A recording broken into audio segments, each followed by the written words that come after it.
back on the scene.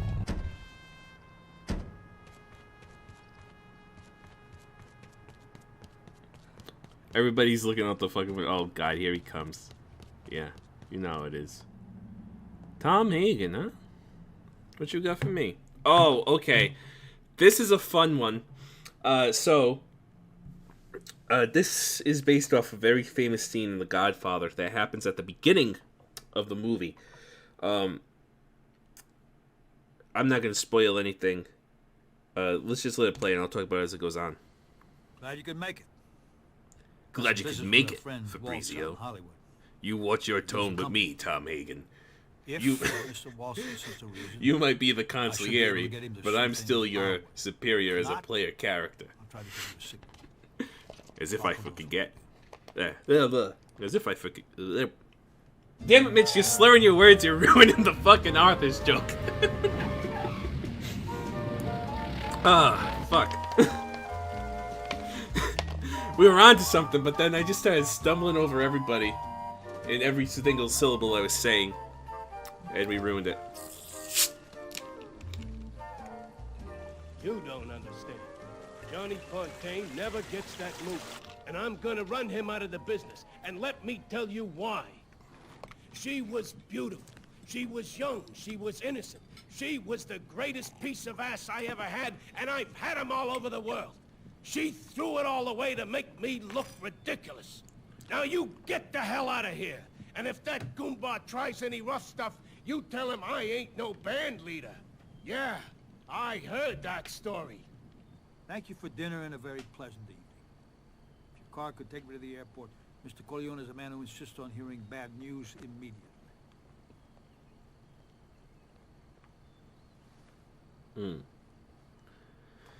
So yeah, basically, Don Corleone, he's the Godfather, like the actual like family tie, not not like just his title in the mafia. He's the Godfather to Follow me. a character who's like a singer, actor, kind of like Frank Sinatra.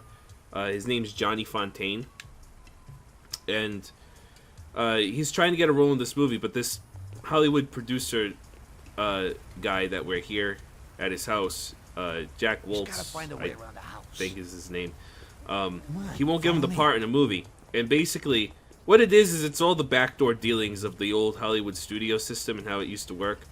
Where, basically back then... Yeah. Basically back then... Excuse me. How it used to work was the producers and directors all used to be working under the parent company, directly under the production company. And what did he do? Which was almost always also the distribution company, so there was a monopoly going on and stuff too. But they had a lot more direct control over who could work and who could not, right? So like, let's just use we'll use Fox as an example, right? Just because it's one that everybody would be familiar with, as far as an older studio that was around for a while until Disney bought them. But they had been around for a while anyway.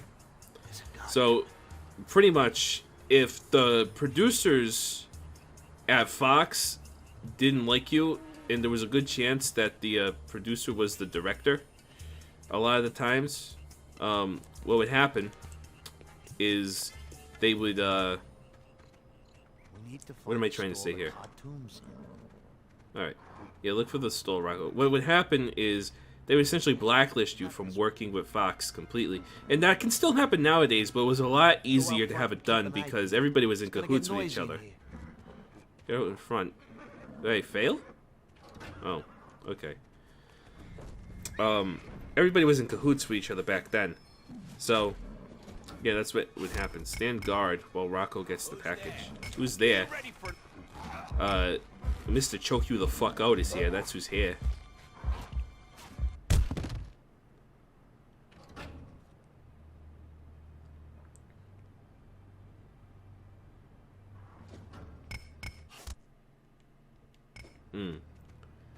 Let's find that bedroom.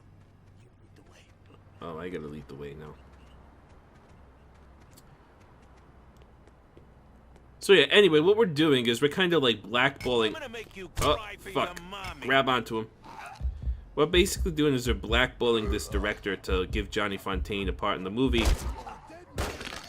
Oh, fuck me. Restart from checkpoint. And the way we're doing it is we killed his prize horse. And kind of like as a message like, hey, if we can do this to your horse, imagine what we can do to you. Take down the guards, and I'll follow. Yeah.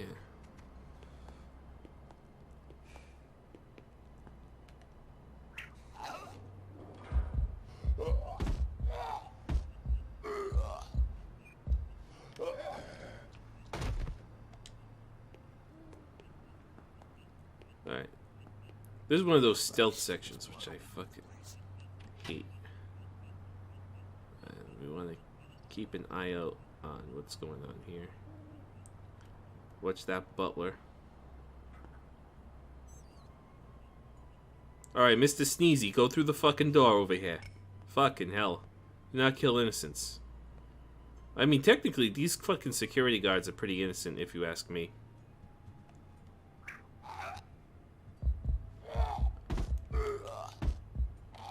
I mean, they ain't doing anything wrong. They're just trying to work a paying job. I mean, I get it. They signed up for it, in a way. Like, there is that threat of... Like, if you're gonna work any type of job where, you know, you have to protect something, like, there's always that threat that, you know, this could happen. It's what you signed up for at the end of the day. Even if the odds of it are very low. But at the same time, it doesn't exactly make it morally correct. Yeah, well, it's a fucking 200-pound horse head, Rocco. And you're lugging it up the stairs like a fucking behemoth. Jesus, man. The fucking muscles on you.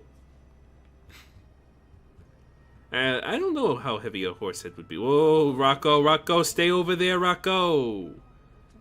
Rocco, this is bad. We are not supposed to be in the hallway like this. Rocco.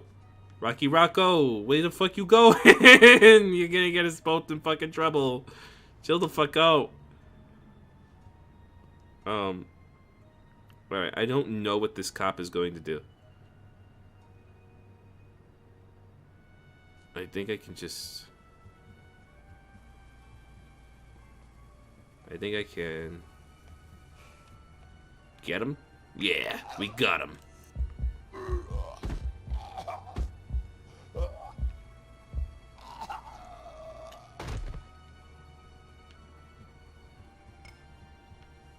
Wait here for Rocco.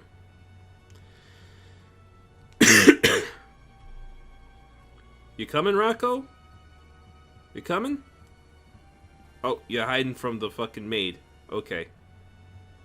I understand what you're doing. Is that door unlocked? Oh.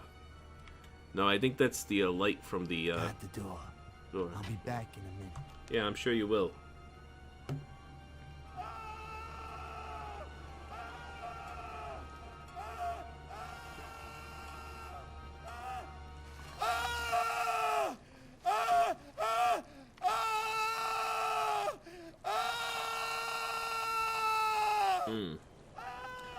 So yeah, this scene in the movie takes place at the very beginning of the movie, right after Don Corleone's daughter's wedding.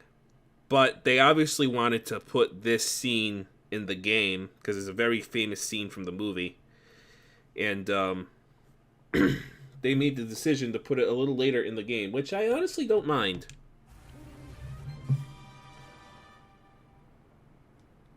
I mean, I'm not a big fan of the mission either, but you know, it is what it is. Tom couldn't wait, but he said you should meet up with him in Midtown. All right, the Midtown, huh? Meet Tom Hagen at the Chateau Live in Midtown. It's pretty doable. It's pretty easy. I can do that. Before we do that, let's make a pit stop in the fucking Corleone Armory over here. Recoup some of our spent ammunition. Oh, you know what? I realize I haven't shown the Magnum at all. So, that's the next gun that we're going to use. We're going to use the Magnum. Because the Magnum's really strong. Level 3 Magnum, actually, is so strong that on most people, you can just one-shot them no matter where you shoot.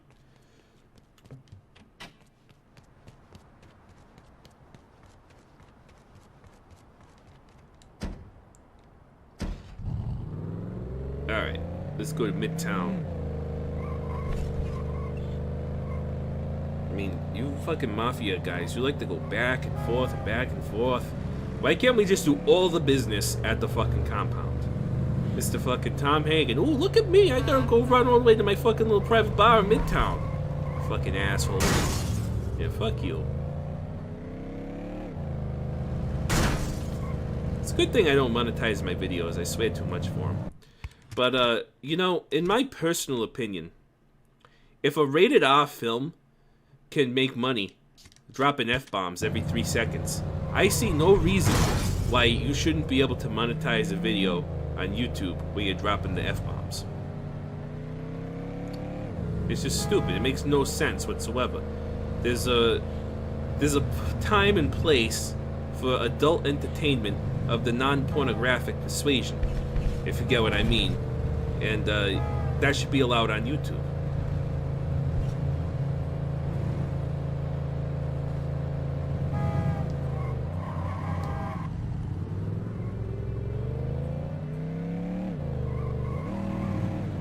And just because I have the gut feeling now that people didn't get what I mean, what I'm saying is, you know, like, I'm not saying there should be nudity and stuff like that on YouTube. Although, to be honest with you, it's on there already, and you can pretty easily find it a lot of the time. So they should really work on that, especially if they want to keep going with this. Oh, we're a family-friendly site for children to watch their fucking Minecraft videos. Well, yeah, guys, maybe you should take down all the, you know, hidden nudity that's all over fucking YouTube. That honestly takes like 2 seconds to fucking find. But all that aside, what I'm saying is that you should be able to swear freely in videos as long as you aren't making videos expressly for kids. And guess what? If kids end up finding your videos and watching them, and you don't make videos for a child audience, and they see you swearing, well, guess what? That's on the fucking kid and their parent at that point, because that's not your fault. This is, by the way, that's not the rich lady. I just wanted to point it out. That's done both. She's like super fat. The rich lady that we'd be looking for. Who's fucking calling? That guy's been asking for you. The one in the confessional at Holy Cross Church. Oh, okay. Yeah, that's the guy that we could do hits for. We aren't gonna do that though. So this is the first time we've been in one of the hotels. Oh yeah, he gives us an apartment. Before we do that though, I just fucking spoiled that. I should just talk to him and let him do it. Before we do that though, we're gonna get out of here for a second. I don't know, I'm just curious to search around these. Like I said, you're never really like required to roam the Corleone-owned buildings already. So it's just interesting to, you know, see if there's anything hidden. I don't think there is, though. I think it's all, you know, nothing. That door's locked for whatever fucking reason.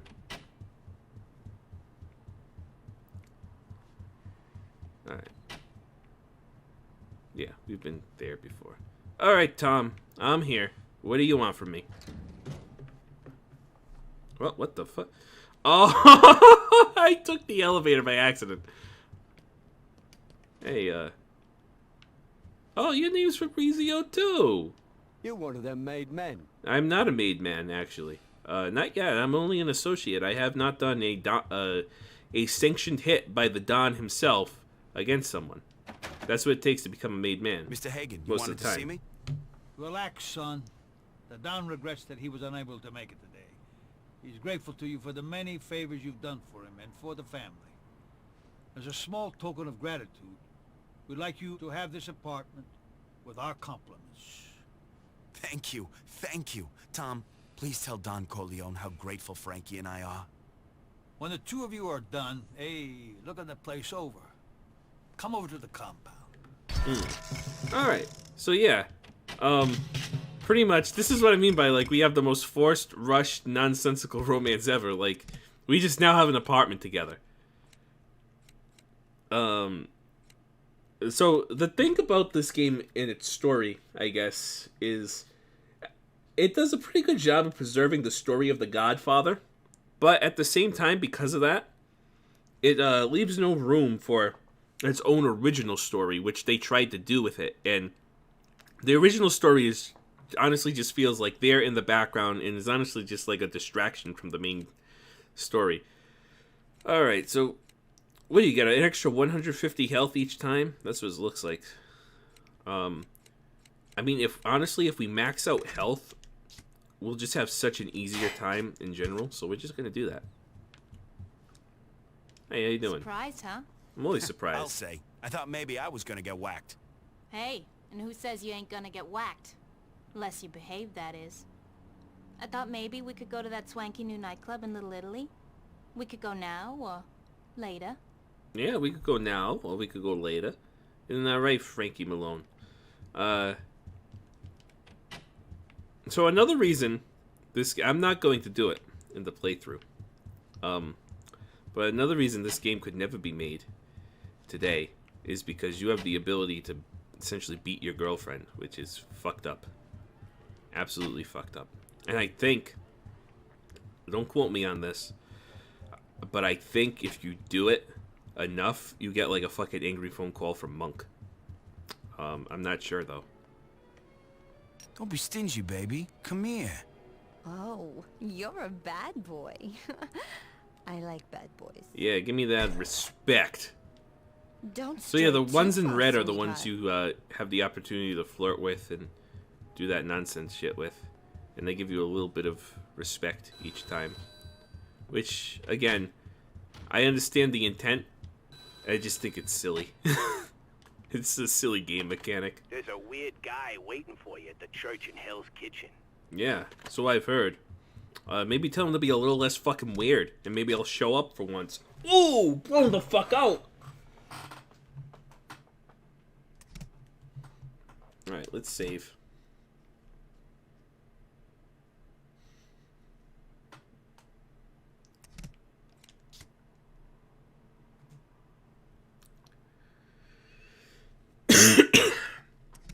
Alright.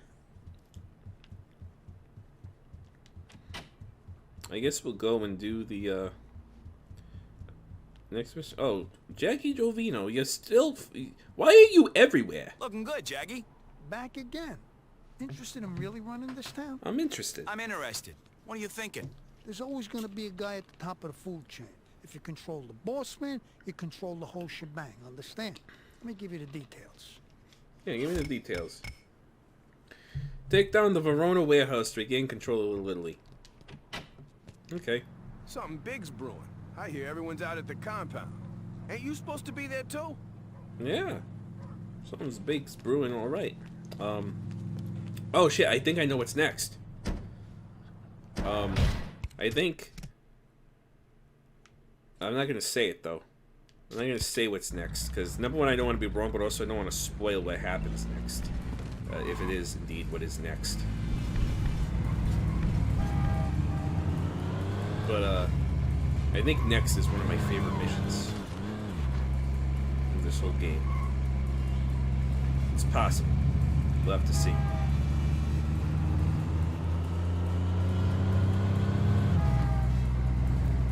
Alright. It's out of pure curiosity here. There happened to be a homeless gentleman who happens to be running around with a lot of money on him. Did you see that? I saw that. Did you see that? What a fucking nutcase, am I right? That guy's fucking unhinged. I don't see any homeless guy. They'd usually be on this corner over here. That's usually where they spawn, is like right on this corner. But he's not spawning today, so we're not gonna bother. Alrighty. Probably could have taken a little faster car, but you know what? I like pickup trucks. My father drives a pickup truck. He's been driving it since... They're very reliable vehicles, it seems. Because he's been driving a pickup truck since the fucking 2000s. Like, early 2000s. Still fucking driving it. Still working like a charm. Seems to be a very reliable vehicle. And also, the homeless guy wasn't spawning because I'm at the wrong fucking corner. He'll probably be here. I mean, it's worth it. Pick up a couple extra bucks each time. Hell yeah. He's not here, though. He didn't spawn today. Maybe he'll spawn, if I drive this way and do a little... turn around.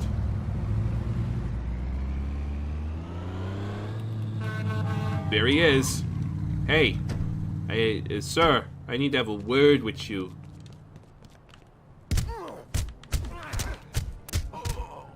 What you got for me? What you dropping today? 3 grand. I love it. So yeah, the other thing about those guys is you probably noticed you... Oh shit, there's another one? You don't get any heat for killing them either. Which is kind of funny. In a fucked up way. Another 100. And you get a lot of respect too.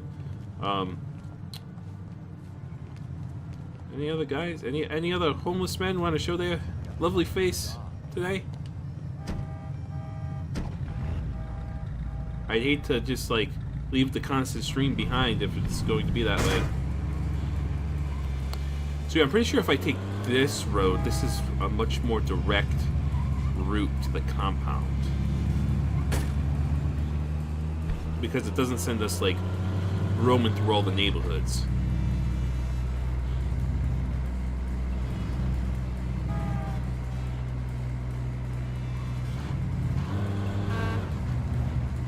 There's the Tatalia businesses. So yeah, once I become a soldier, what I'll probably do is I'll take the bulk of businesses in Little Italy off screen, and then I'll save a couple of the fun ones. Well, I'll record some of them, and you know, and then when it comes to the warehouses and stuff, like I'm gonna record those definitely and put them in this LP, because how could I not?